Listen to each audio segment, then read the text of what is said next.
Hey guys, welcome back to Bible Fun with the Nuns. Today we're studying Mark chapter 2. Let's get started. All right, Mark chapter number 2 continues the story of Jesus. Now remember in Mark chapter 1, the first thing Mark said in this book was, this is the beginning of the gospel of Jesus Christ.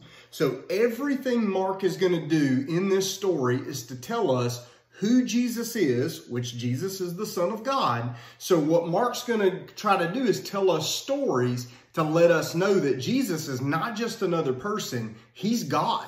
And so that's why there's stories of miracles and teachings, and he's going to say people were astonished and amazed and all this kind of stuff. But also remember our focus. Our focus this year while reading through the Bible is that we want to be followers of the way.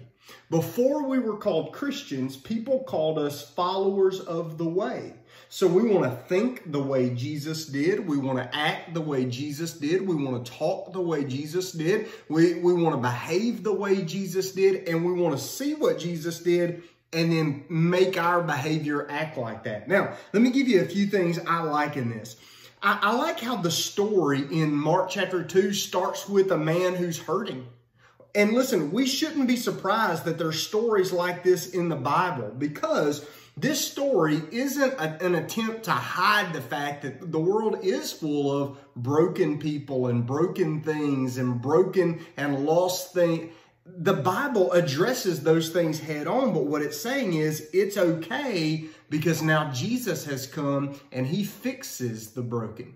He's got a plan not just for back then, but for up ahead in eternity. Now, when we read through these stories, what I like, here's my favorite part, and John and I talked about this a little bit. This is his takeaway a little bit too.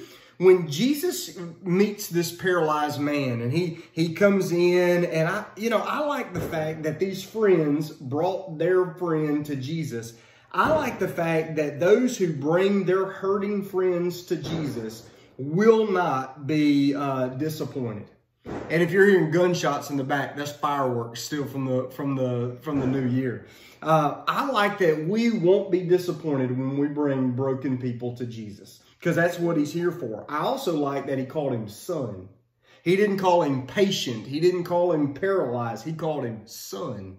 You know why? Jesus is in the business of making us family. All right, John, what was your takeaway? So my takeaway is about when he healed the paralyzed man and he said, "My child or my son, your sins are forgiven." I think we need to help others the way he helped that paralyzed man.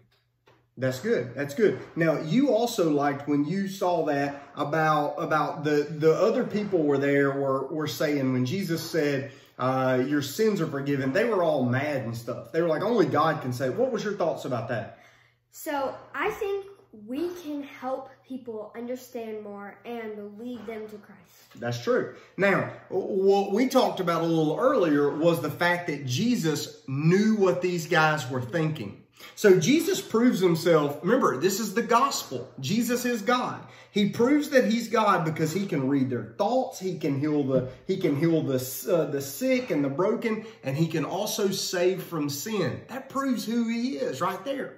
And so when John and I were talking about Jesus reading their thoughts, we really like that. I like in the story of Matthew, it says, then he went out again by the sea. And this is where Jesus calls Matthew to be his disciple. I like the fact that in order to reach the lost, Jesus went to the lost. Now, let's back up. Let's look at the big picture of this. We want to think the way Jesus thought, talk the way Jesus talked, live the way Jesus lived, and do what Jesus did. So what are some things that happened in these stories that we can do? We can't heal people. That's not something you and I can do. But I tell you what we can do. We can be kind. We can notice people who are hurting. Jesus went out to find Matthew. I think the Great Commission tells us that we're to go therefore and to tell people the gospel. Jesus loved sinners like Matthew. Jesus showed appreciation to the friends who brought the paralyzed guy. Jesus treated these people with kindness, with love, with acceptance. And I'll tell you this, if we're going to be followers of Jesus, then we too are going to have to love people, be kind to people, help people, notice hurting people, and do our very best to help people in the ways we can. Because our goal is to not be like us. Our goal is to be like who? Him. All right, so let's keep reading. Tomorrow we'll be in Mark chapter 3. Have a great time. Bye. Bye.